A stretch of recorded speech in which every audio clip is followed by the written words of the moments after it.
Happy New Year, friends. A lot has happened since the last time I posted a video up here in my channel.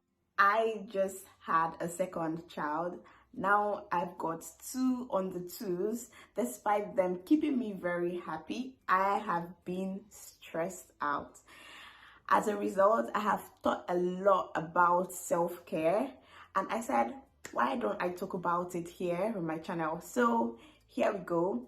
I know there are a lot of misconceptions surrounding this term self-care, from people thinking it's a selfish act to people limiting self-care to just taking care of the physical and a little bit about the mental, just because I have watched a lot of YouTube videos on self-care, and I feel like there's something missing, because a lot of people just think self-care has to do with just physical activity and also your nutrition, and then most times a lot of people think it's just about the massage or the spa.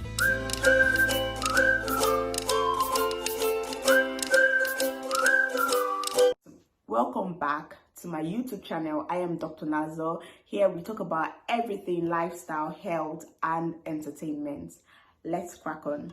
Today, I'm going to talk more about self-care and just shed a little bit more light around this topic, just because of these misconceptions. As healthcare professionals, we actually encourage our patients to engage in self-care activities, be it directly or indirectly. It could be in the form of prescribing medications and encouraging our patients to be compliant with their medications. Self-care is an important term where we as individuals take care of our body, our mind, and our soul.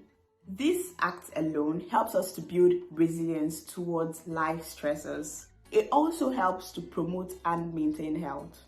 Now, I'm going to talk about the different domains of self-care. We already know that self-care has to do with taking care of the body and mind and the soul. So the different ideas and the different actions or activities that we have to do towards taking care of ourselves border on these three main aspects of our lives. These ideas are not limiting. I'm not going to exhaust all of them here. There are a lot of resources online where you can get ideas from, okay?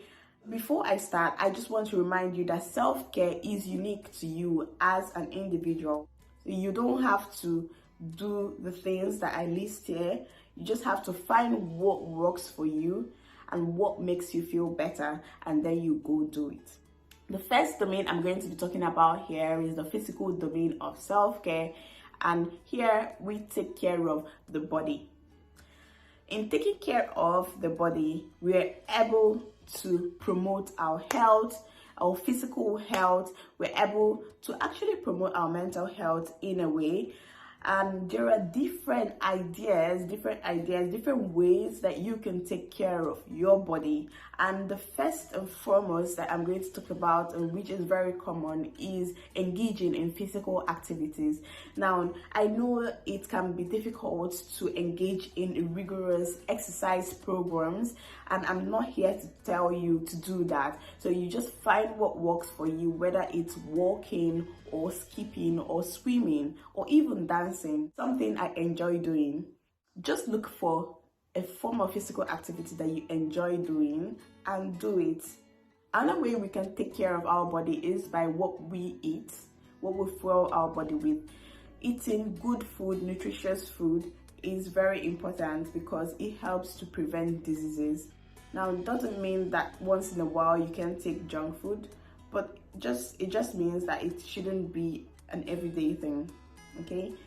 Another way that we can take care of our body, especially if you have a medical condition, is by taking your prescription medications, okay? This is a form or an act of self-care, because if you don't take those medications as prescribed, and if you're not compliant with them, then your medical condition could worsen. Like I said, just look for things around you, things that you can do to take care of yourself as an individual. It doesn't have to be what you see online. Okay, you don't have to do what you see online.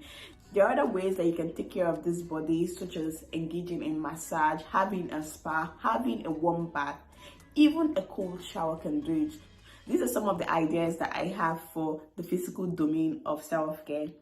The next domain I'm going to be talking about today is the mental domain of self-care. Here we take care of our mind. In taking care of our minds, we try to control the things that we put in our minds and also protect our mental health. There are different ways in controlling the things that we put in our mind. This could be as simple as not checking up the news every single minute, and also not checking social media every single second, every single minute. There are other activities or actions that we could take, such as reading good books, watching good movies, watching inspiring books or inspiring movies. This actually helps to develop our minds. There are other ways that we could promote our mental health, and it could be talking to our friends or talking to our families, or could also talking to a therapist. Now, there are now online counseling services that are easily accessible. So if you feel like you need it, you can just talk to a therapist. These actually help to maintain our sanity and also protect our mental health. The next domain I'm going to be talking about is the spiritual domain of self-care. And here we are going to be taking care of our souls. Now, in order to take care of your soul, you don't have to be religious. You can take care of your soul or your spirituality by having a deeper sense of meaning, or by connecting to a supreme being, or by engaging in meditations and yoga. And then if you're religious, it could also mean something as simple as praying to God. Now, when I talk about praying to God, it doesn't necessarily have to be asking Him for something all the time. It could also be having a simple conversation with Him, gisting with Him, talking to Him, telling Him about, your day, or telling Him about something that's happening in your life. Just talk with Him as if you were talking to your Father. Now, there are other ideas. There are other ideas such as asking your God for forgiveness, and it could be in form of a confession if you're a Catholic, or just speaking to Him and asking Him for mercy. And also engaging in spiritual meditation, where you read the good book, you read your Bible, or read other spiritual books.